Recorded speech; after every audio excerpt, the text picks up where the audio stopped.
All right. Hello, everyone, and welcome to a brand new episode of the EduEnhance EduLeaders podcast, where we like to give a voice and a platform to our wonderful education leaders that we work with at EduEnhance. With you today is Bushra, your co-host, and Ira. Hello, everyone. So every episode is special in its own way, to be honest. And today's is extra special because for the first time, our guest has actually flown in from another country.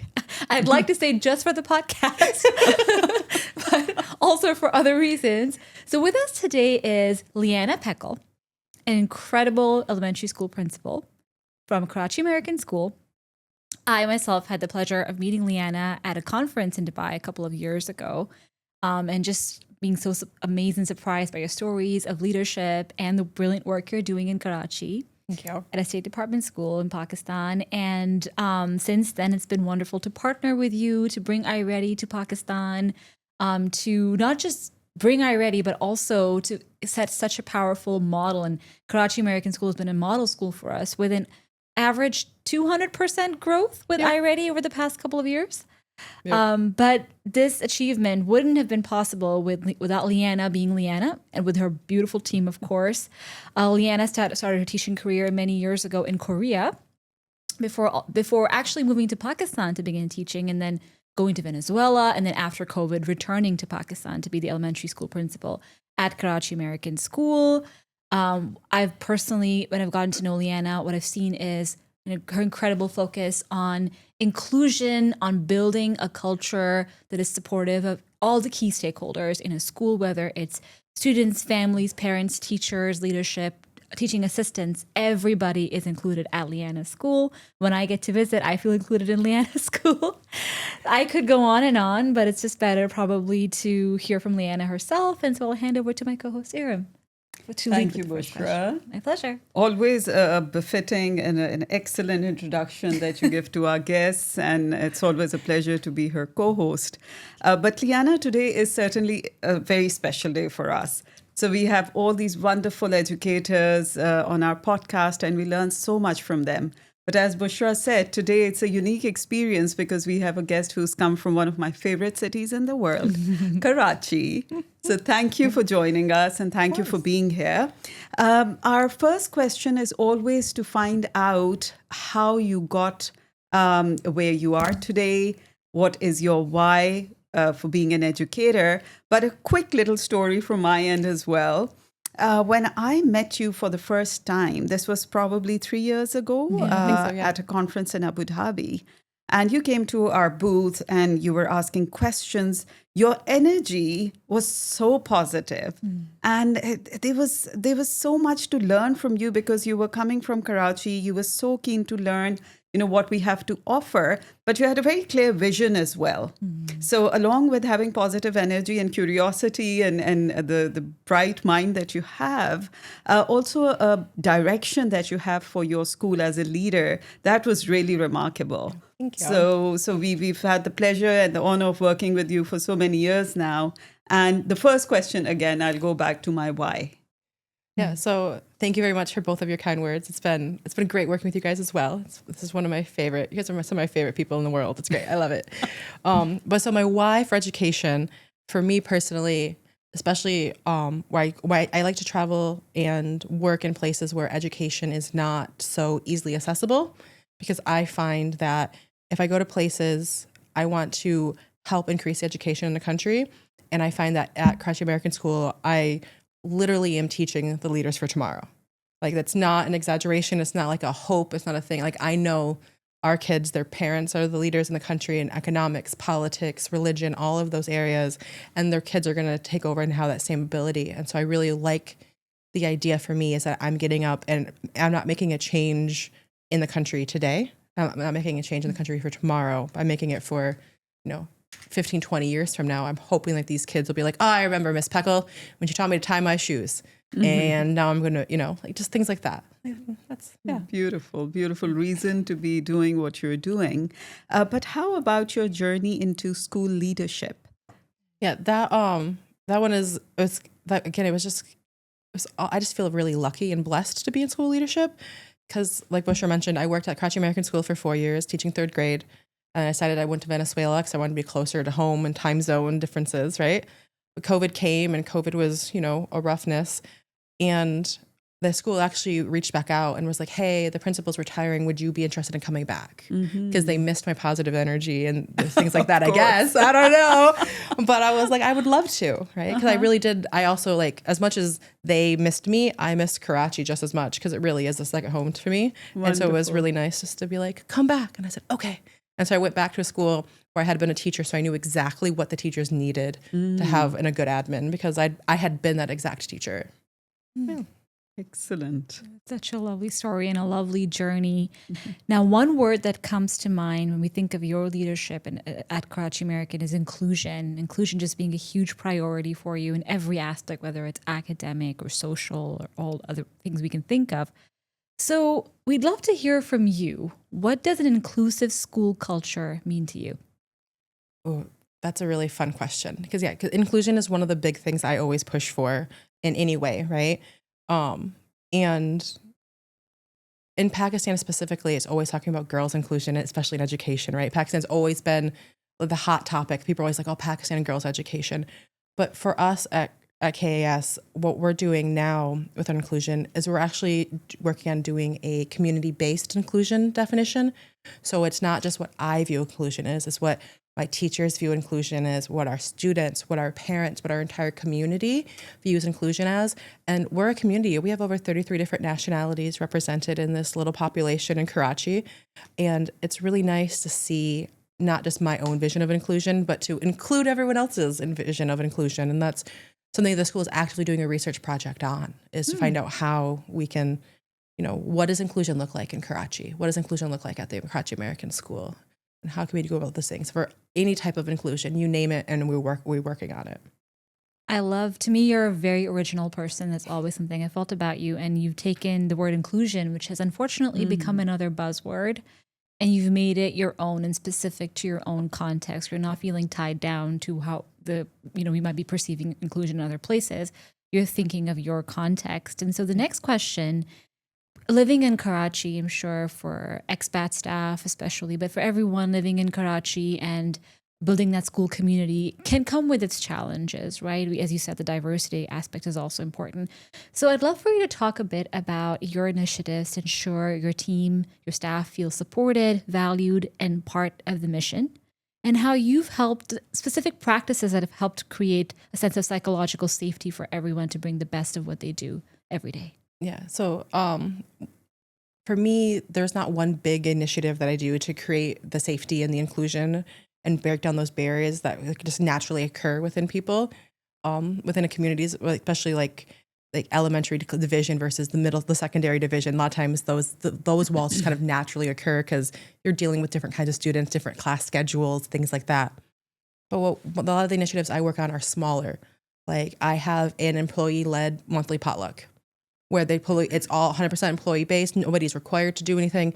We just have a monthly potluck and we just get together. I buy a cake each month and we celebrate whoever had their birthday that month. We ask if they want their birthday to be celebrated. We give them consent or not, because people don't like their birthdays, that's fine. Right? We do those. We do learning walks where we have the teachers going in and observing each other to learn from each other with no pressure of judgment, right? Trying to get them used to being in each other's classrooms.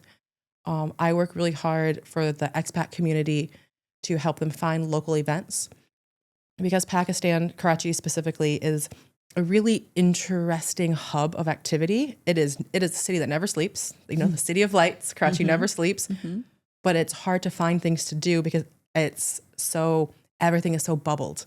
And so I work really hard at helping locals or people find local events and connect with the local culture in a way that is meaningful to them. So I always ask people, first question, what are your hobbies?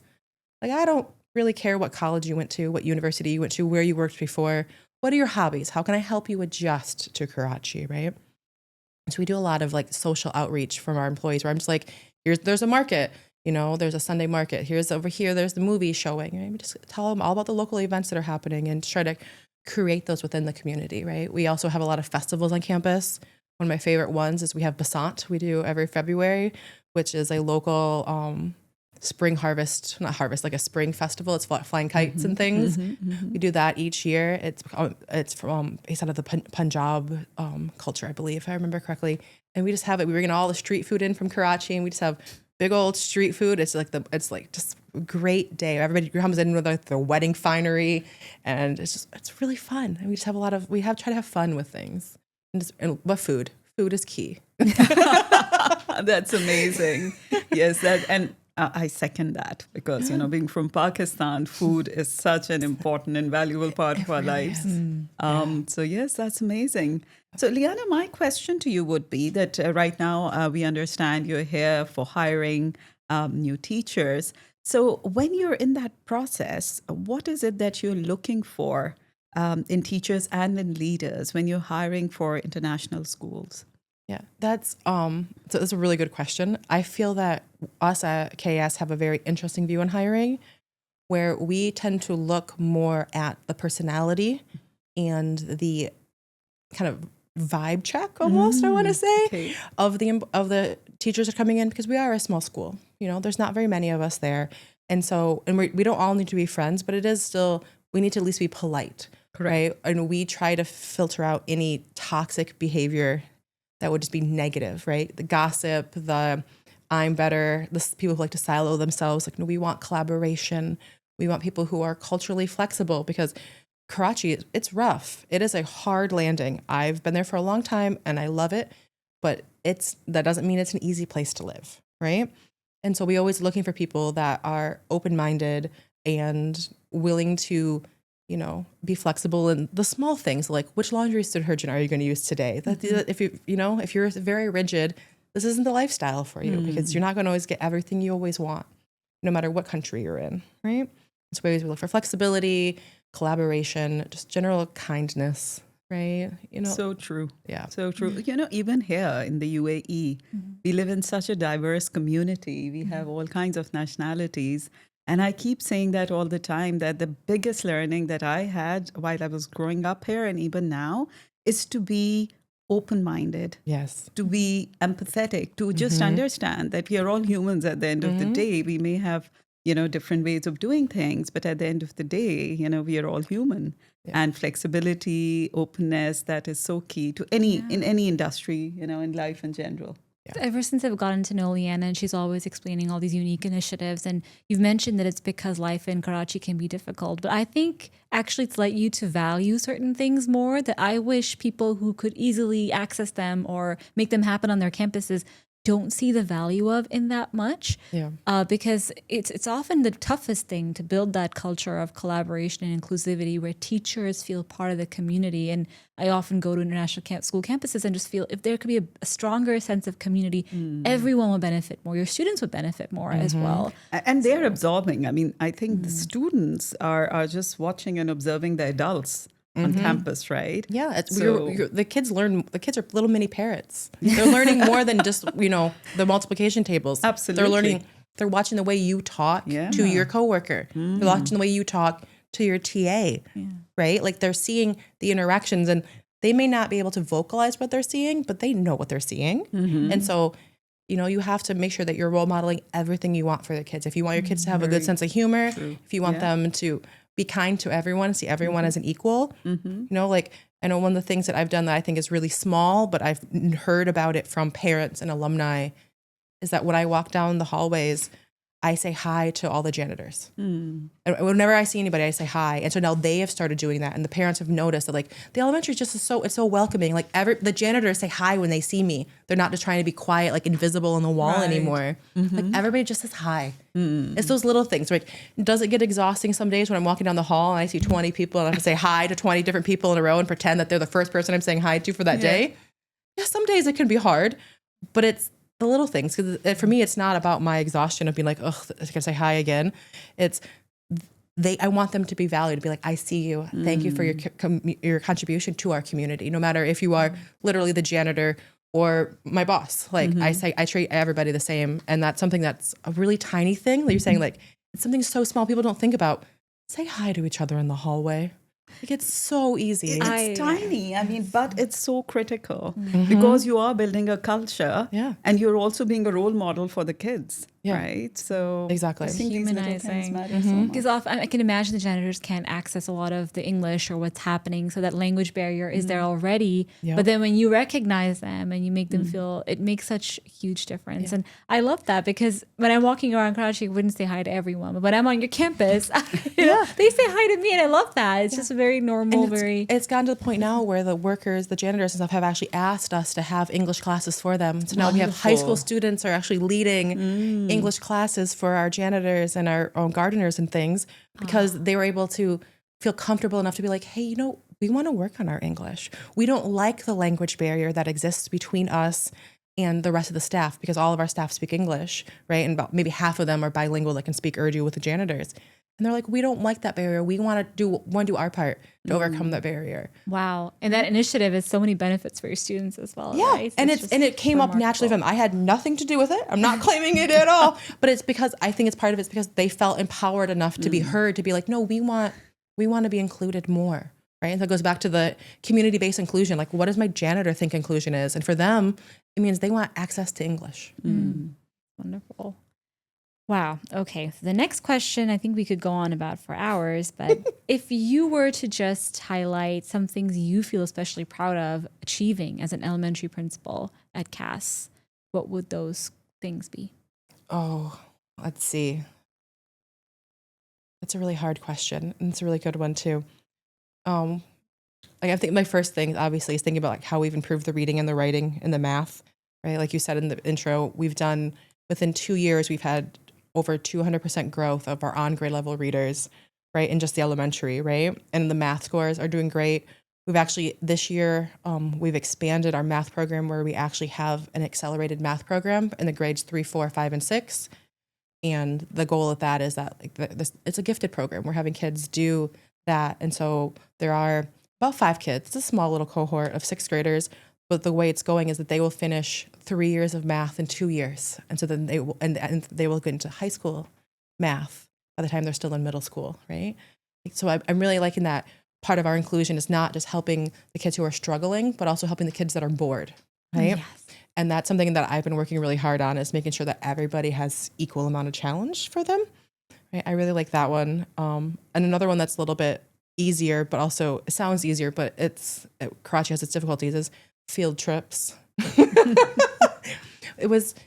Karachi it's such a bubble, and getting parents permission to take their kids off of our campus, out of the bubble to another bubble can be frightening for some parents, understandably, right? And trying to find places that are valuable in education, they have value, they add value to the kids' daily life. It's great. 2 weeks ago, I think it was, our 5th grade went to the beach with WWF and they were picking up trash. And the kids loved it. And they're collecting data, and we're going to start collecting data year in and year out to see what kind of trash is washing up on the Karachi beaches as we talk about the water cycle and water pollution and how we can help, make the oceans cleaner, because Karachi is there's a lot of trash that washes up on our beach, which is because of the water tides and things. In 2 weeks, our 4th graders are going to go, and they're going to go plant more mangroves to help work on the same thing, but from a different aspect. They're going to go plant some trees to work on the mangroves, right? Wow. And our high schoolers today, actually, some of the high schoolers came down and taught to the 4th graders about an AI bot that they built that educates people about the importance of mangroves. And so then their kids learned about that literally today. And then in 2 weeks, they're going to go and plant some more mangroves to help grow the mangrove population in Karachi, which is key for our coastal environmentalism, right? So there's small things, and it's so hard to find every year. Field trips. It sounds like the easiest thing. Like when you're in the States, people are like, field trips. Like, go to the zoo, go to the aquarium. No, like it's not that easy when you're overseas, right? Especially in countries that have different values on things. Like the zoo. Like we don't really enjoy the Karachi Zoo because the good zoo is a good hour and a half away in traffic. You can't send my kids an hour and a half one way. Right? For But yeah, sure. field trips are field trips are another one. I enjoy our gifted program and our field trips. Wonderful, wonderful. But, going back to your special programs that you have. So when we met 3 years ago, and you were looking for something for math and for your ELA. You came to us and we started talking about iReady, and then the way you have implemented iReady in your school along with your leadership and with your team. I mean, we say that this is an exemplary implementation. So I was super impressed by the way you go about things. But what was it that you were looking for when you came to our table that day? What was it that you were seeking? What I was looking for was the individualized attention for the kids, because again, it's all about the inclusion, right? I wanted to be able to meet kids where each kid is. Every kid is different, and every kid has different needs, and that's what we're looking for. And like the big buzzwords of the day now in education are like data driven, right? And that's what iReady made so easy. Is it makes data driven, personalized instruction so easy. The teachers don't need to sit there and do math and think about it. It's just automatically done for them by the program. And it really, like once the teachers have figured it out, there's a little bit of a learning curve. But once they figure it out, they're like, I can do it in my sleep almost, right? And that's part of it is like, it's so nice to have data-driven things that meet each student, right? And we've used it, like you said, we use it for all sorts of things. We use it for our gifted program. We use it for our regular curriculum in math and ELA classes. We also use it in our student services. They use it all the way up into our high school. They use it for some of the student services all the way up into high school. We also use it for our admissions testing.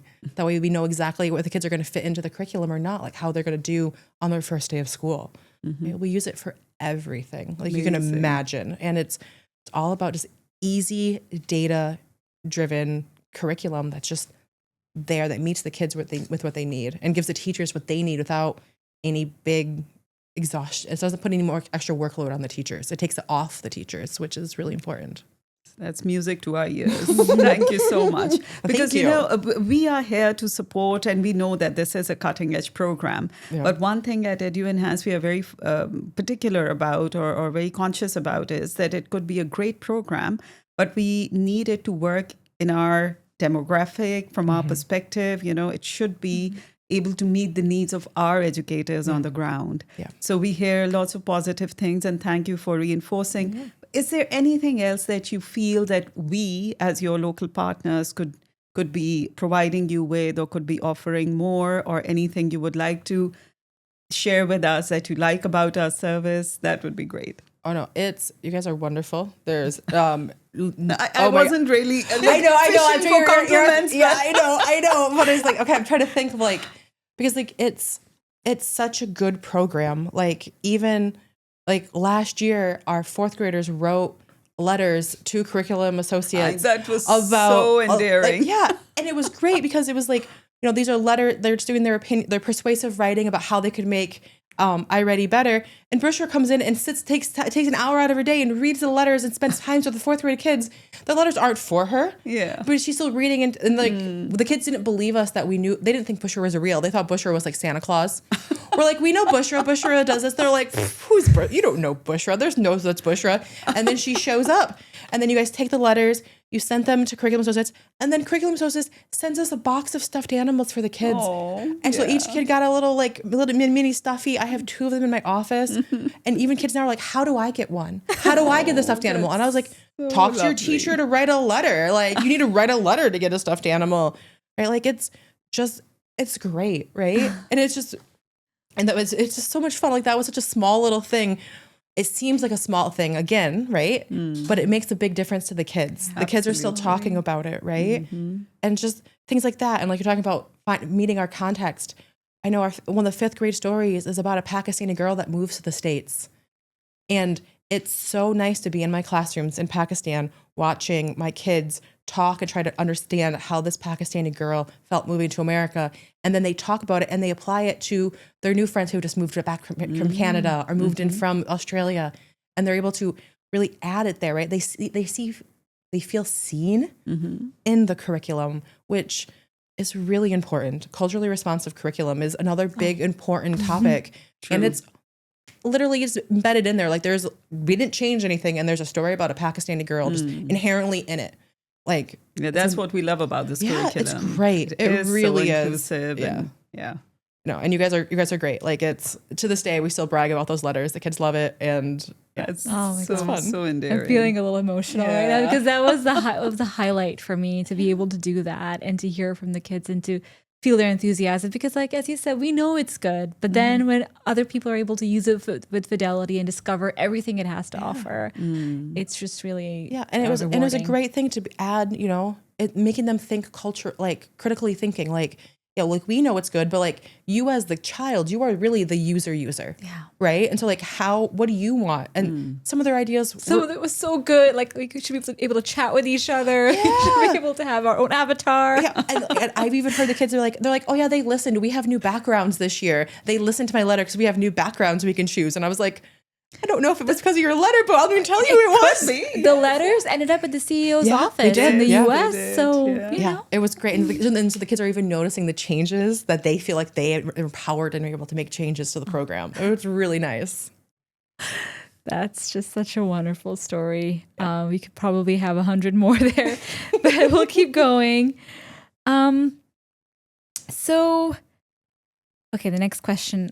How have, do you feel, okay, I'm actually going to skip. I think we covered this. We covered so much ground. I talk a lot. I'm sorry. Let's talk about data a bit more. Yeah. Okay. Actually. So I really do think that the way you approach data is something that I think a lot of schools could benefit from hearing about. So how do you help teachers feel confident and empowered, not intimidated when working with data tools? I mean, the biggest part of that, because iReady was the first big data we brought in, right? And the fact that the program it takes the data and immediately crunches the data for them and gives them, these students are ready for today's lesson. These students need scaffolding A, here's scaffolding. These students need scaffolding B, here's scaffolding. These students need some one-on-one, here's the worksheets. That's really helpful, right? And you talk about like fidelity, a big part of it is not expecting fidelity at the very beginning, right? Especially when it comes to data, right? Like the first year, I just wanted the kids to do the diagnostic and the teachers to do as much as they could, right? And then I was shocked because you and I had talked and I was like, we're like, oh, they do data chats. Data chats are a thing, but we'll start that like their third year. You came in and 6 months in, the teachers were like, what about this data chat thing? And the teachers were craving the ability to use the data in a way to have conversations with their kids and get the kids knowing about growth mindset, right? And it was because part of it, I think, is I didn't put pressure on there. I put in implementation benchmarks. It was not 0 to 100. It was, we're going to do this little bit and we're going to do this little bit. And the teachers were actually everywhere exceeding, as you all, you know, really well, they've been exceeding any of the benchmarks I set because they just feel empowered to do it and they just want to do it.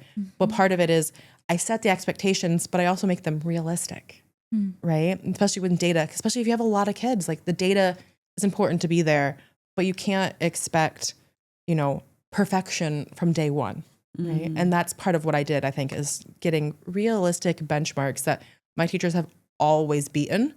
And every time I tell them that, I'm like, this was my third year goal, guys, and we are 6 months in, and you guys are already on my third year benchmark. Like, thank you.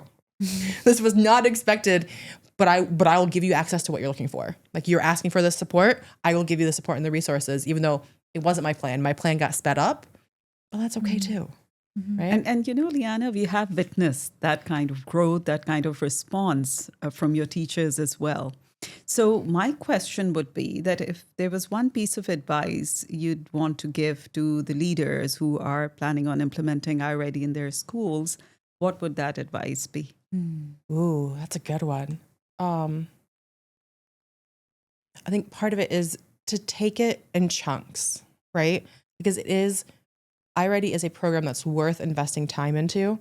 And even if it takes you 2 to 3 years to get there, let's make sure you're doing those small pieces correctly, right? Just throwing it at the teachers and being like, you do this now isn't helpful. I go to every single training the teachers do. And I do that because I want them to know that I'm in it with them, Correct. but also makes me the point person. They have questions and they know they can reach out to you guys anytime, but I'm also there. I went through all the trainings they've done. And, you know, so I'm seeing everything. So they know, they're like, oh, I don't remember. I'm like, I remember. I got you. Right. And a lot of times, and I will have new staff that join mid-year. I'll do the onboarding with them about it, and it's just, you have to do it small, but you have to be part of it. You can't just expect the teachers to do it alone. You have to put in the effort and be visible as part of the change. You have to be not embedded. You have to be part of it. You just have to be willing to take the change as being as it's a school-wide change, not a teacher change. Excellent. It's an excellent So advice. happy. Every word makes me so happy because I don't have to preach this to schools anymore. I'm just going to play a video of LeeAnna saying it. It's going to be part of the onboarding training. Yeah. I mean, it was like we did 6 months of just the diagnostic before we even brought the curriculum in. Just the teachers got used to the dashboard. The kids got used to the dashboard, right? Like also gave us data to see how our old curriculum was doing. Yeah. So like, like it really is. It's a piece by piece, step by step of realism, but you have to be there with the teachers. You're not above the teachers. You have to be with them. Oh, that's such beautiful advice. Wow. Where do we go from here? We have a couple more questions about the community you've built at the school, which is such an important aspect of the success of CAS, in my opinion. So how do you build a strong sense of community within the school to offset the external challenges of the environment? And how do you support teachers in adjusting, thriving, feeling safe and connected? That's a hard one. Okay. So a big part of that is a lot of cultures are very hierarchical, both culturally and within businesses, right? And Pakistan is a country that has very much a hierarchical culture. Unlike the States has much more flat, everyone, just generally speaking, a lot more individualistic, not so family oriented. And so what I do in Pakistan specifically is, one, I try to remove the hierarchy to a degree. So that way the TAs are not reporting to the teachers and the teachers report to me. It's the teachers and the TAs both report to me. Everybody reports to me. The teachers and the TAs are the same when it comes to it. So that gets rid of a lot of the internal conflicts within the classroom of, I'm working with my boss in the classroom and that person's always judging me and that person can get me fired. That person can get me a raise. No, that's not the teacher's job. That's my job. Right. And so part of building that community is making everyone understand that they're all kind of the same. There isn't a hierarchy within the educators thing. We don't have, my school is really small. We don't have team leads, right? Because there's 2 teachers in 1 grade. There isn't a team lead, right? There's 2 teachers and 2 TAs. It's a team of 4. You all get along. You get along, or I make you get along. Right? And so that's part of it is when I came, the TAs were always somebody that were just forgotten and they never got any training because they were just the local teaching assistants. And I was like, no, we need to value and see what you guys do. And so I had to highlight what everybody does that makes our school run. The TAs do this, the homeroom teachers do this, the specialists do this. I try to preach everyone's benefits and be everybody's, they're big, cheerleader. We need you in the school. You do this. You are needed. You are valuable. This is why you are valuable to our community. And also on the same side, it's they do this, they are valuable, and you need to treat them with the same respect that I give you and that you're expecting them to give you. I expect you to give them that same respect back because everybody in our community is valuable. And that's part of it, right? And it goes back to I was saying with the iReady training. I do the trainings with the teachers. I do not expect my teachers to sit through 4 hours of training and me to be in my office answering emails. Sometimes I'll dip out and they know this, or I'll be on my phone answering emails, but I'm there. I'm vocal. At this point, Bushra and I have a sideshow act going on in these trainings because I've been there so much that it's half the time I'm just throwing out stuff and you keep the teachers engaged. But a lot of the community is just, and people are like, oh, you're taking away the Pakistani culture is hierarchical. But I'm like, no, I'm making it more feel like a family. I'm taking that aspect of the Pakistani culture, right? Where we are, right? Because there is a lot of hierarchy. And I'm not saying the KS is a family, but it's an extended family. It's everybody here is your aunt and your uncle, and you're going to be nice to everybody because that's what you do with family. Even if you don't like your family, you're still nice to your family. Oh. And that's kind of the thing. It's I don't care if you are best friends. I don't care if you like each other, but you are going to respect, be kind to each other, and role model it for the kids inside the school. And part of that is me role modeling it to everybody too. Wow. I have to say, one of the things I really enjoy about visiting CAS is how I genuinely feel everybody enjoys being there. all the way down to the cafeteria, the chef you have. He's always beaming and explaining what's in the food and how it was made. And people genuinely want to be in the campus, which is so important. I sometimes feel too overlooked at schools. That's Very true. I mean, it's even to the point where like the kids know your name, Bushra. You've been on campus for like, 2 weeks of the last 3 years, roughly maybe. And the kids are like, oh yeah, we know Bushra. Like people come and they're like, new teachers are coming and they're like, oh, just wait till you meet Bushra. And they're like, who is this magical Bushra?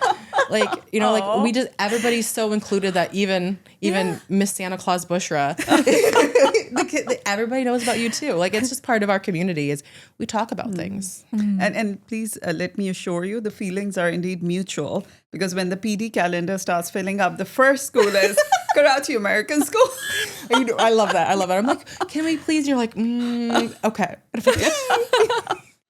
Perfect. But LeeAnna, at this point, I have a question. Sure, Sorry, yes. if I could. It's just a quick one that I think you have lived in Pakistan for longer than all of us consolidated.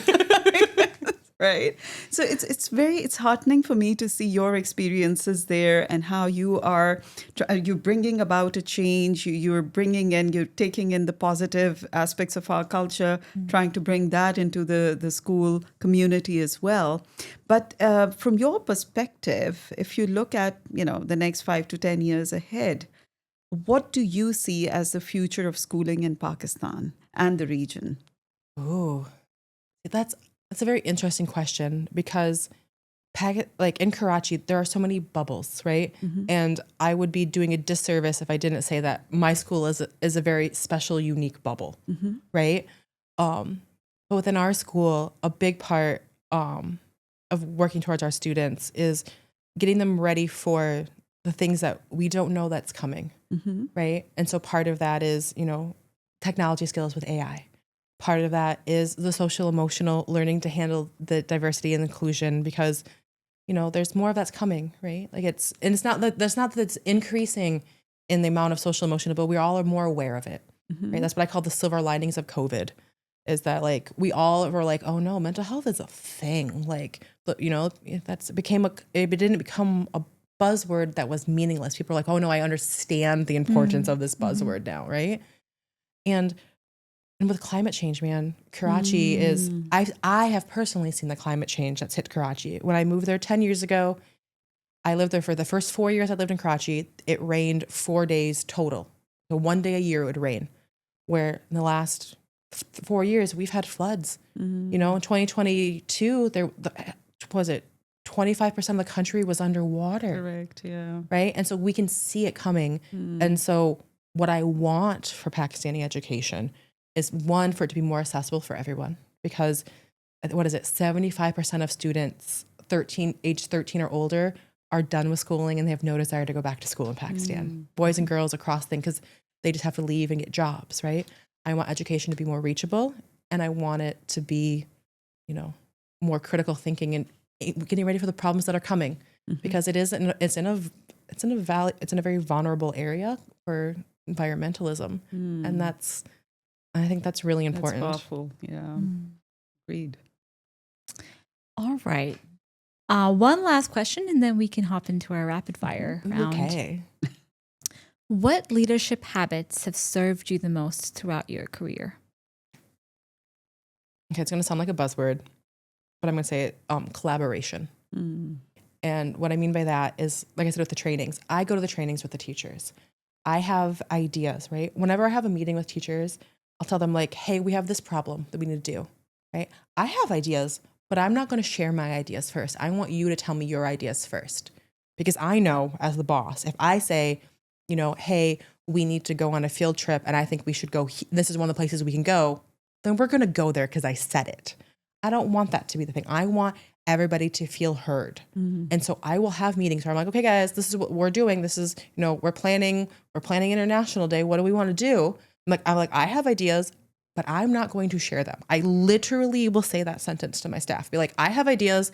I'm not going to share them. I want to hear your ideas first. Right. And that's a big part of it is getting your teachers because no one has all the answers. No one has all the best ideas. Right.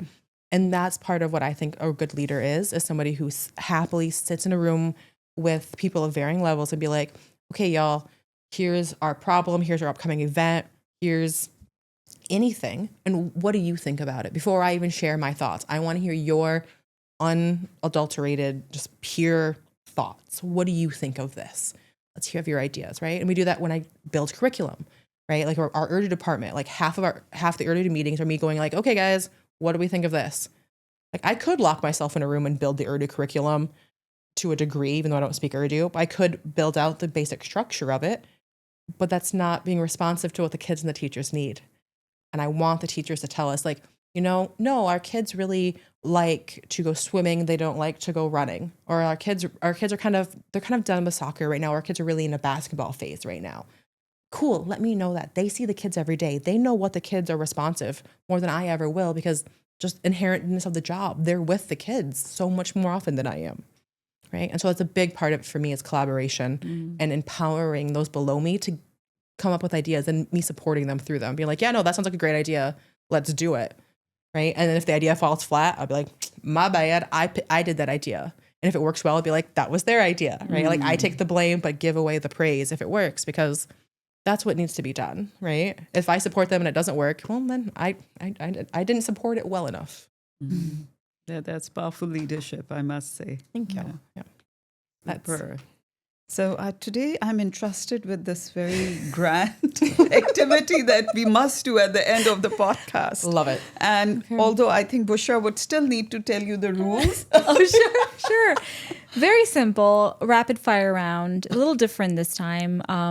We're just going to pick up chalkboard and a chalk, and Aram's going to ask us the question, and then we're just going to take a couple of seconds. The idea is to jot down the first thought and not overthink this. Ooh, okay. Although That's the rule. Yes. No overthinking. No overthinking. Which we all might struggle with. This is a new challenge. Okay, ladies, I'm ready. All right, great.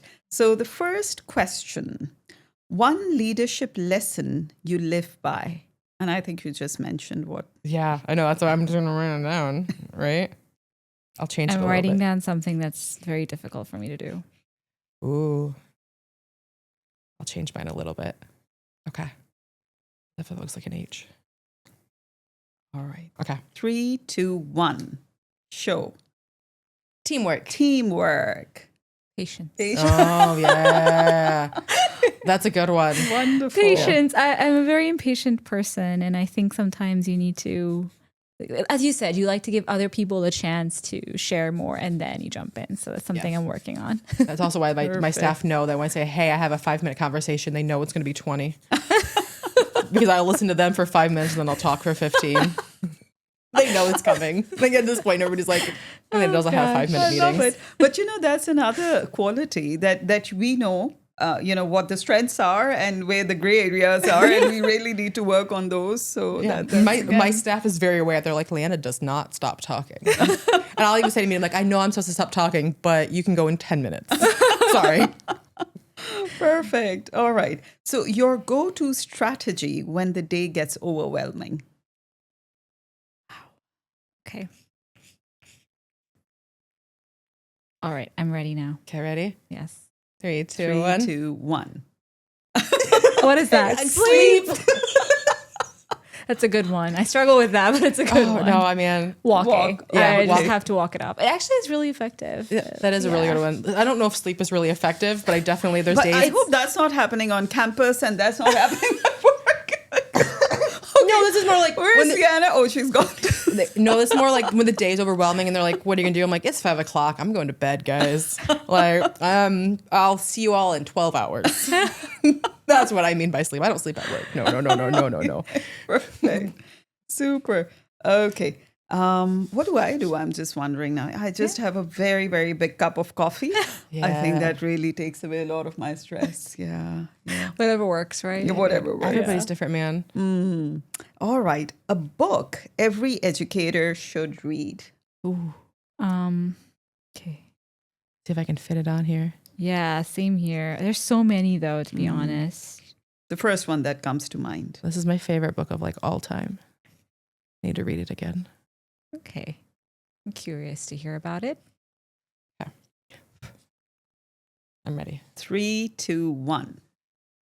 It's called The Geography of Thought. Geography. What is that about? So it's a book that's about different cultures and the way that people in different cultures think about different things. So it literally talks about it's a very basic one, right? There's a lot of cherry picking that is said to be in it, but it's very basic. But I like it because it talks about the differences between like the ancient or like ancient China and like East Asia kind of thinking versus like ancient Rome and like kind of ancient European thinking and how we view the world differently. And it's really helpful to make you just think about how people perceive things differently. And in international teaching and in any teaching, it's really important to be able to understand that Without everybody's doubt. perception is different at some level. And that's the only way you can really know a true person is to understand that they may not see or think or feel the same way you do about something. I think it should be essential reading. Mine is Scattered Minds by Dr. Gabor Mate. I think it's just a very, it's an easy read almost about ADHD. Dr. Gabor writes about ADHD and how it's not a disease and not a condition, but there are certain things that can lead to it. And I think a lot of things get flagged as ADHD in both adults and children. And if they were to read and understand more about it, it would just help teachers be more responsive, and it would help them have conversations with families better, just sort of demystify certain things that we pathologize for no reason. Yeah. So. Especially with the Powerful, increase, yeah. there seems to be like an increase in ADHD because of all the screen time. They say, I don't know if it's true or not, but that always seems to be a thing. Like there's more, everybody's attention span is getting shorter with our TikTok It's scrolling. like, why is a child spending more time on the screen? Like those deeper questions. So another one that's pretty good is we teach who we are. So it's all about knowing yourself as a person, right? Yeah. Your own thought processes, your own beliefs, your own practices, so understand who you are, because when you go into the classroom, you're pretty much projecting your own beliefs and your Absolutely. own thought processes, right? So it's a pretty good one as well. That is a really good one. One thing you love about Karachi. Ooh, I think this is going to be very obvious. only one? Okay. Only one.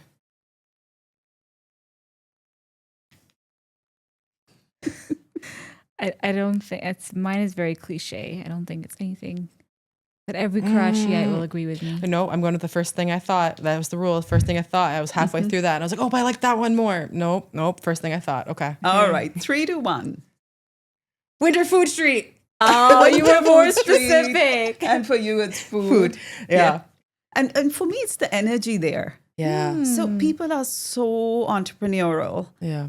There's so much energy and buzz when you get into Karachi. There's so much happening. And I love the people. I love the way they think. They're very cosmopolitan in their approach. So overall, it's a beautiful city to be in. And Karachi's becoming this new kind of like tourist like thing. There's a lot of new like travel vlogs coming out. And the one thing everybody talks about, which I've been saying for years, is the kindness of the people. Like they'll be these vloggers will be like, oh, they went on a street food and they got some food and the food's 50 rupees, which is 25 cents. Yeah, not even. but still.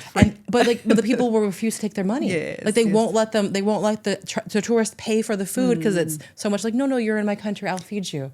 But that's the Pakistani culture. so beautiful. So the more you go, towards the north and you in Punjab, you'll continue to see that trend because that's something that was my other one. I was like, I just people are just so kind in Karachi, and that's part of the reason I love Pakistan so much. People are just nice. Yeah, It has an image that's so not, but it's heartening not. too. Yeah. Thank you so much for saying that. It's just so nice there. Yeah, that's lovely. So your favorite travel destination and why?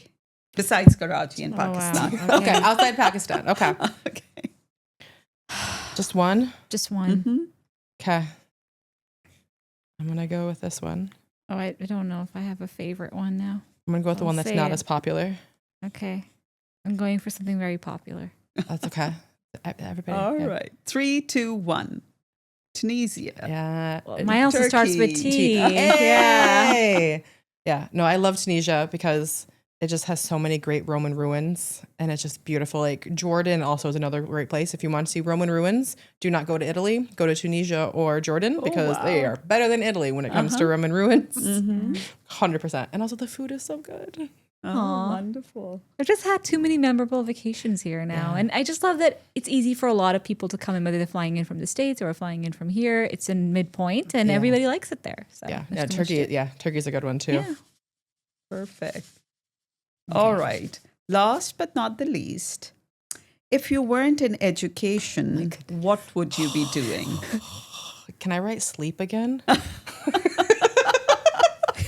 Besides that, You can write sleep plus. What did I want to? Okay. This is a painful question though, because honestly, it's because I couldn't imagine doing anything besides education that I somehow ended up back in it. Yeah. But I have something. I guess I'll go with this one, which was like my career choice in college. Okay. Okay. Oh, wow. Okay, 3, 2, 1.